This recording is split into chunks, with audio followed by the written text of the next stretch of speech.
इदम श्री सद्गुरुवे नमः। परम पूज्य गुरुदेव की प्रेम छाओं में, उनके वात्सल्य में, समूह की शक्ति के साथ, सभी के स्नेह और प्रेम की ऊर्जा में डूबते हुए हम सब ने मानव जीवन की आचार संहिता का स्वाध्याय किया। हमारे युग निर्माण सत्संकल्प 18 सत्संकल्प जिनका हमने स्वाध्याय किया, उनको जाना, उनको समझा, उनकी दिव्यता को जाना और उन्हें जीवन में उतारना कैसे, उसके प्रैक्टिकल टिप्स हमने जाने और समझे। और 18 सत्संकल्पों का स्वाध्याय पूर्ण हो गया। आइए पहले इनको एक बार दोहरा लेते हैं, सारे 18 सत्संकल्पों को। और हर सत्संकल्प को दोहराते हुए हम एक एनर्जी को विजुलाइज करेंगे। क्या विजुलाइज करेंगे? हर संकल्प के साथ हमने एक संकल्प अपने लिए जीवन में उठाया है, उस संकल्प को रिवाइज करेंगे अपने मन ही मन में, उसके बारे में सोचेंगे और फिर हमारे जीवन में कहाँ और जो गुरुदेव ने ये संकल्प दिए, इनमें क्या गैप है, उस गैप को फाइंड आउट करेंगे और मन ही मन इन संकल्पों को दोहराते जाएंगे। हम ईश्वर को सर्वव्यापी न्यायकारी मानकर उनके अनुशासन को अपने जीवन में उतारेंगे। शरीर को भगवान का मंदिर समझकर आत्मसंयम और नियमितता द्वारा आरोग्य की रक्षा करेंगे। मन को कुविचारों, दुर्भावनाओं से बचाए रखने के लिए स्वाध्याय एवं सत्संग की व्यवस्था रखे रहेंगे। इंद्रिय संयम, अर्थ संयम, समय संयम और विचार संयम का सतत अभ्यास करेंगे। अपने आप को समाज का एक अभिन्न अंग मानेंगे और सबके हित में अपना हित समझेंगे। मर्यादाओं को पालेंगे, वर्जनाओं से बचेंगे, नागरिक कर्तव्यों का पालन करेंगे, समाजनिष्ठ बने रहेंगे। समझदारी, ईमानदारी, जिम्मेदारी और बहादुरी को जीवन का एक अविच्छिन्न अंग मानेंगे। चारों ओर मधुरता, स्वच्छता, सादगी एवं सज्जनता का वातावरण उत्पन्न करेंगे। अनीति से प्राप्त सफलता की अपेक्षा नीति पर चलते हुए असफलता को शिरोधार्य करेंगे। मनुष्य के मूल्यांकन की कसौटी उसकी सफलताओं, योग्यताओं एवं विभूतियों को नहीं, उसके सद्विचारों और सत्कर्मों को मानेंगे। दूसरों के साथ व्यवहार ना करेंगे जो हमें अपने लिए पसंद नहीं। नर नारी परस्पर पवित्र दृष्टि रखेंगे। संसार में सत्प्रवृत्तियों के पुण्य प्रसार के लिए अपने समय, प्रभाव, ज्ञान, पुरुषार्थ एवं धन का एक अंश नियमित रूप से लगाते रहेंगे। परंपराओं की तुलना में विवेक को महत्व देंगे। सज्जनों को संगठित करने, अनीति से लोहा लेने और नव सृजन की गतिविधियों में पूरी रुचि लेंगे। राष्ट्रीय एकता एवं समता के प्रति निष्ठावान रहेंगे। जाति, लिंग, भाषा, प्रांत, संप्रदाय आदि के कारण परस्पर कोई भेदभाव न बरतेंगे। मनुष्य अपने भाग्य का निर्माता आप है, इस विश्वास के आधार पर हमारी मान्यता है कि हम उत्कृष्ट बनेंगे और दूसरों को श्रेष्ठ बनाएंगे तो युग अवश्य बदलेगा। हम बदलेंगे, युग बदलेगा। हम बदलेंगे, युग बदलेगा। हम बदलेंगे, युग बदलेगा। हम सुधरेंगे, युग सुधरेगा। हम सुधरेंगे, युग सुधरेगा। हम सुधरेंगे, युग सुधरेगा। इस तथ्य पर हमारा परिपूर्ण विश्वास है। ये मानव जीवन की आचार संहिता हमारे लिए बहुत महत्वपूर्ण है। हम एक संकल्प तो सब ले ही चुके हैं कि हम इसको बार बार दोहराएंगे, रोज दोहराएंगे, नियमित दोहराएंगे। कब तक? जब तक कि हमारे गुण, कर्म, स्वभाव, आचरण का हिस्सा ना बन जाए, तब तक। जब तक सांस है, जब तक जीवन है। और जैसे हम लोगों को चालीसाएं याद हो जाती हैं, बहुत सारे लोग होंगे जिन्हें हनुमान चालीसा याद है, किसी को दुर्गा चालीसा याद होगी, किसी को गायत्री चालीसा याद होगी। ऐसे ही ये सत्संकल्प हमारे को वैल्यूज और प्रिंसिपल्स की जैसे याद हो जाएं। इसको याद करने से क्या होगा? इसको याद करने से ये होगा कि जीवन में जब कोई परिस्थिति आएगी और हम कुछ ऐसा कर रहे होंगे जो ना करने योग्य है, तो ये सत्संकल्प हमारे सामने एक आईना बनकर आकर के खड़ा हो जाएगा और हमें बताएगा कि ये करने योग्य नहीं है। मान लीजिए हम कहीं ईमानदारी से कॉम्प्रोमाइज़ कर रहे हैं, हम कहीं लोकेशना की तरफ चले गए, हम कभी दूसरे की कॉपी जांचने लग गए, पर चिंतन करने लग गए, हम आत्म सुधार की जगह समाज सुधार के ट्रैक पर चले गए और उलझ गए। तो ये सत्संकल्प जब हम अफर्मेशन के जैसे रोज रोज अपने गुरु के सानिध्य में रिपीट कर रहे होंगे और बार बार दोहरा रहे होंगे, तो ये सत्संकल्प हमारी आत्मा का प्रकाश बनकर हमारे सामने आ जाएंगे। क्यों आ जाएंगे? क्योंकि ये युग दृष्टा ने दिए हैं, क्योंकि ये युग ऋषि ने दिए हैं, एक प्रामाणिक व्यक्ति ने दिए हैं, परम पूज्य गुरुदेव ने दिए हैं, जिन्होंने 24 साल की 24 गायत्री महापुरुषरण किए, जिन्होंने ना जीवन में कुछ खाया, हिमालय की यात्राएं करी, जिन्होंने 3200 किताबें लिखी, गायत्री महाविज्ञान दे दिया। ये सत्संकल्प किसी लेखक ने नहीं दिए हैं, ये सत्संकल्प उन्होंने दिए हैं जो राम भी थे, श्री राम भी थे और जो भगवान श्री कृष्ण भी थे। कोई बड़ी बात नहीं अगर ये कहा जाए। जो ठाकुर रामकृष्ण परमहंस थे, जो कबीरदास जी थे, उन्होंने ये सत्संकल्प दिए, इसलिए हमारी चेतना पर इतना स्ट्रांग प्रभाव डालेंगे और करते करते करते करते हमें अपने आप याद हो जाएंगे। तो उसके लिए फिर हमें बाद में किसी कॉपी की आवश्यकता नहीं पड़ेगी। बोलते बोलते बोलते बोलते हमें याद हो जाएंगे। और अगर हम बोल बोल के बोलेंगे, अगर हम बोल के बोलेंगे तो ये हमारे बच्चों में, हमारे परिवार में सबके पास चले जाएंगे। किसी से मत बुलवाइए, अपने आप बोलकर बोलिए। हमें किसी ने गायत्री चालीसा रटवाई है क्या बचपन में? इमेजिन करके देखिए, नहीं, कोई हमें बैठा के याद नहीं करा रहा है, पर घर में हो रही थी, घर में होते होते सुना था, सुनते सुनते याद हो गई। कब याद हुई पता ही नहीं चला। बहुत सारी ऐसी प्रार्थनाएं हम लोग अपने अपने आप दोहराते हैं आज, जिसको हमें राइम के जैसे कभी नहीं याद करवाया गया, लेकिन घर में क्योंकि होता था और होता था तो सुनते थे तो याद हो गया। ऐसे ही जब इन संकल्पों को हम बोल बोल कर करेंगे, बार बार बोलेंगे, रोज रोज बोलेंगे, तो हमारे परिवार में जितने भी लोग हैं ये उनकी कॉन्शियसनेस में चले जाएंगे, उनके सबकॉन्शियस में जाकर स्टोर हो जाएंगे। और बीज है, ये बीज रूप में जाकर, क्योंकि ये लेखक, ये महाकाल की लेखनी है, तो ये बीज रूप में जाकर उनमें स्टोर हो जाएंगे। और जब वो कोई ऐसा काम करेंगे जो ना करने योग्य है, तो ये सत्संकल्प उनके सामने भी आईना बनकर प्रकट हो जाएंगे और उनको वो करने नहीं देंगे। और फिर वही बच्चे, घर में जो लोग हैं, वो आके बात करेंगे कि क्या करना चाहिए, ये परिस्थिति आई और मन ऐसा कह रहा है। मन को बदलने की शक्ति इन सत्संकल्पों में है। आइए इनकी समरी को समझ लेते हैं। जब हम इन 18 सत्संकल्पों को जीवन की नींव बनाएंगे तो हम बदल जाएंगे, और जब हम बदल जाएंगे तो युग भी बदल जाएगा। अब अगर इसका ब्रेकअप देखने की कोशिश करें और ध्यान से देखेंगे, जो ब्रैकेट है वहीं पर हाँ मतलब हम, माँ से मतलब मन, वचन और कर्म से, यानी तीनों शरीरों से। जब हम 18 सत्संकल्पों को तीनों शरीर से जिएंगे, मतलब ऐसा नहीं खाली इमोशंस बहुत ज़्यादा आ गए और विचारणाओं की दिशा भटक रही है, इमोशंस तो बहुत ज़्यादा है, विचार बहुत ज़्यादा है, पर क्रिया में कन्वर्ट ही नहीं हो रहा है, तो बात नहीं बनेगी। और इन 18 सत्संकल्पों से इनको तपस्या पूर्वक, रस पूर्वक जिएंगे। देखो रस बहुत ज़रूरी है, बोर नहीं होना। भगवान बुद्ध ने कहा मध्यम मार्ग अपनाओ, अपने आप को इतना नहीं खींचना, इतना नहीं खींचना कि रस्सी टूट जाए। तो हम इन संकल्पों की तपस्या करेंगे, इनको रस पूर्वक आनंद से जिएंगे, करुणा के साथ जिएंगे, कोमलता के साथ जिएंगे, और भाव संवेदनाओं की गंगोत्री के आधार पर, भावनाओं के आधार पर इनको अपने जीवन में उतारेंगे। जीवन को ईश्वर के समीप लाने के लिए विकासशील मार्ग बनाएंगे। हमें ये आइडेंटिफाई करना है कि कोई ऐसा रास्ता जो मेरे भगवान का चिंतन हमेशा मेरे स्नेह में, मेरे व्यक्तित्व में, मेरी चेतना में बनाए रखें।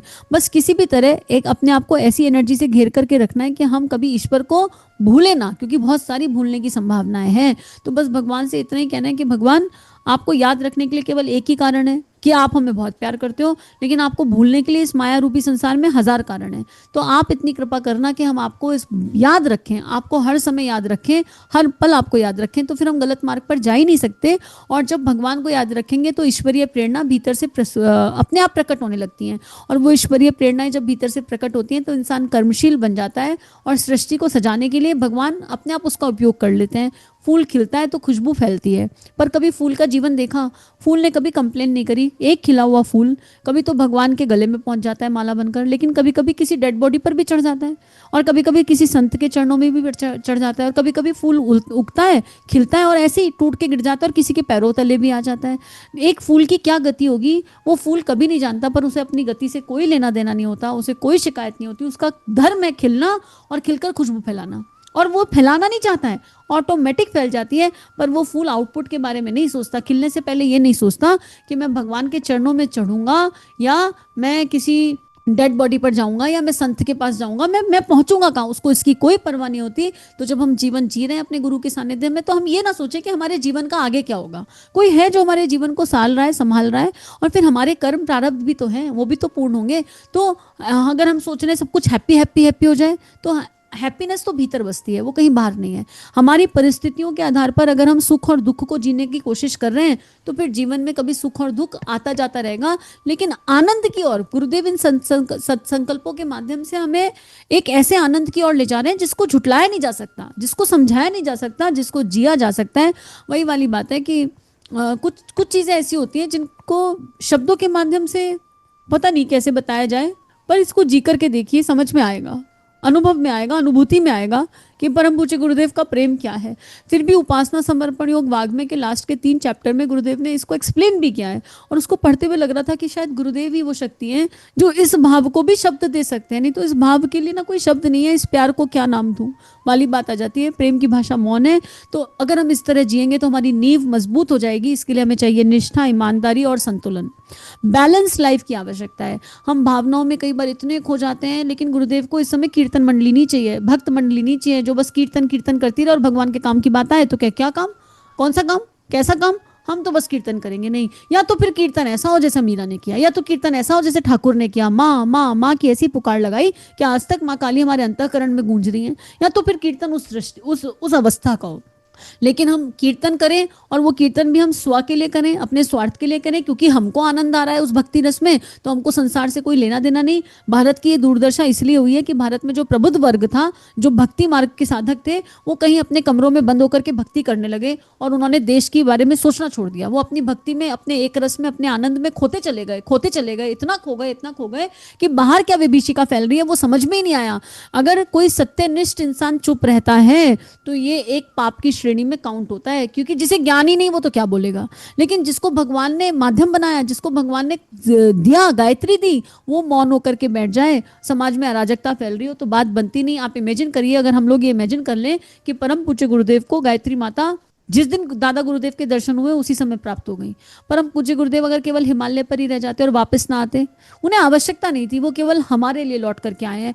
आप इमेजिन करिए, भगवान बुद्ध के जीवन को जब पढ़ते हैं तो पता चलता है कि भगवान बुद्ध को तो वो परम अवस्था बहुत पहले प्राप्त हो गई थी।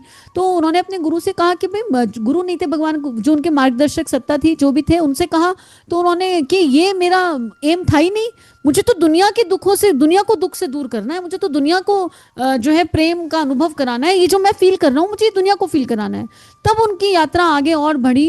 लेकिन भगवान बुद्ध चाहते तो उस रास्ते पर ना चलते, आवश्यकता नहीं थी चलने की। तो अगर ऐसी जीवंत जागृत आत्माएं अपने बारे में ना सोचकर केवल हमारे बारे में सोच करके इतना दिव्य जीवन जी गई, तो क्या हमारा फर्ज नहीं बनता? हम कब तक कमरों में बंद रहकर भक्ति करेंगे और अपने भक्ति रस में डूबे रहेंगे, और फिर उस भक्ति रस का किसी को लाभ भी ना हो रहा हो, ऐसी भक्ति कैसे करेंगे? या तो फिर चेतना ऐसी हो जाए कि महर्षि अरविंद जैसी हो जाए, उसमें तो फिर वो उसको उसके लिए कहना नहीं पड़ता, या तो महर्षि रमन जैसी हो जाए कि 40 साल के मौन के बाद भी उनके जब हम उनके दृष्टांत सुनते हैं या उनकी लर्निंग्स को सुनते हैं तो जीवन बदलता है। या तो फिर चेतना वैसी हो जाए। तो हमें अपने आप को चेक करना है कि हमारी अवस्था क्या है, और अपने गुरु का कहना मानना ही शिष्य का एकमात्र धर्म है। और इसी ऊर्जा के साथ एकात्म भाव हम अपने अंदर जागृत करेंगे, ओजस्वता से भरकर अपने आप को बदलने के लिए कमर कसकर के तैयार हो जाएंगे। और जब हम बदल जाएंगे, हमारे भीतर संपूर्ण दिव्यता जागृत हो जाएगी, पूरे लीन हो जाएंगे उस परम चेतना में, तो वो परम चेतना अपने प्रकाश को हमारे भीतर से प्रस्फुटित कर देगी। क्यों? परम पूज्य गुरुदेव ने महाकाल की युग प्रत्यावर्तन प्रक्रिया पुस्तक में लिखा है कि प्रज्ञा अवतार का जन्म होना है, और प्रज्ञा अवतार का जन्म कहाँ होगा? हम सबके भीतर होगा, आपके और हमारे भीतर होगा, कहीं बाहर नहीं होना। कोई कहीं पर ऐसा नहीं कि कोई एक देह आएगी, फिर जन्मेगी, फिर जन्म होगा, फिर वो बड़े होंगे, ऐसा कुछ नहीं होने वाला है। लेकिन एक प्रज्ञा अवतार जन्मेगा, जो देह यंत्रवत ऊर्जा से चलती चली जाएगी, जिसकी आत्मा नित्य शुद्ध बुद्ध हो जाएगी, जिसके अंदर वो अहम गल जाएगा, समर्पण की ऊर्जा, विसर्जन विलय की ऊर्जा आ जाएगी, जिसके अंदर वो भगवान का ओज आ जाएगा, प्रज्ञा अवतार उस देह से प्रकट हो जाएगा और वो प्रेम की एनर्जी ऑटोमेटिक प्रकट हो जाती है। परम पूज्य गुरुदेव का प्रेम 3200 की लेखनी बनकर बह गया। मीरा जी का भगवान कृष्ण के प्रति प्रेम मीरा के पद बनकर बह गया। और कबीरदास जी की वाणी आज तक सुन रहे हैं, कबीरदास जी के भीतर जो प्रेम था वो उनकी वाणी बनकर के बह गया। ऐसे ही जो ऋषियों की, संतों की वाणी और प्रेम होता है वो किसी न किसी स्वरूप में बहकर चला जाता है, बहता चला जाता है। तो जब हम अपने आप को ढीला छोड़ देंगे, पूरी तरह ढीला छोड़ देंगे, पटवारी बुद्धि खत्म, तो युग बदल जाएगा, क्योंकि हम बदल गए। हम गहन रूप से बोध मिल गया हमें, वो बोधत्व की अवस्था, वो बुधावस्था, जो अपने बारे में, मतलब जिसको ये पता ही नहीं होता कि अपने बारे में सोचना क्या होता है। एक एनर्जी होती है कि मैं अपने बारे में सोचूं पहले और फिर सोचूं नहीं मुझे अपने बारे में नहीं सोचना। पर एक एनर्जी होती है कि अपना होता क्या है, सब कुछ तो अपना है, पराया है क्या? वो फीलिंग ऑफ वननेस, गुरुदेव हमें उस दिशा लेकर के जा रहे हैं। जितना ज्यादा ध्यान से चिंतन मनन करते हुए हम उपासना, साधना, आराधना को अपने जीवन का हिस्सा बनाएंगे, और जितनी गहराई से हम गायत्री माता और यज्ञ पिता की शरणागति में जीवन को जिएंगे, उतनी सहजता से हमें इस ऊर्जा का अनुभव हो जाएगा।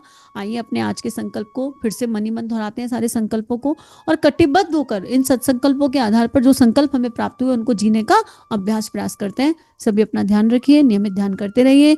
फिर मिलेंगे किसी नए स्वाध्याय के साथ। सत्संकल्पों का स्वाध्याय आज यहाँ पूर्ण होता है। अब नया क्या होगा, ये तो भगवान की गर्त में छुपा हुआ है, ईश्वर का प्रेम ही जाने के क्या होगा। लेकिन हाँ, नियमित स्वाध्याय गुरुदेव करवाएंगे, इस बात पर परिपूर्ण विश्वास है, क्योंकि स्वाध्याय से चेतना में प्रकाश आता है, स्व का अध्ययन होता है। तो जो भी स्वाध्याय होगा सबके सामने जल्दी साझा हो जाएगा। इदम श्री सद्गुरुवे नमः। चलिए समाज में कुछ अच्छा बांटे। अगर ये भावनाएं आपके अंतःकरण को स्पर्श कर रही हैं और आपका परिवर्तन हो रहा है, तो इन भावनाओं को विश्वव्यापी बना दीजिए। चैनल को लाइक कीजिए, सब्सक्राइब कीजिए और वीडियो को पूरी दुनिया में फैला दीजिए, ताकि ऋषियों की और संतों की लेखनी से जन जन का जीवन बदल सके। जय हिंद, जय भारत।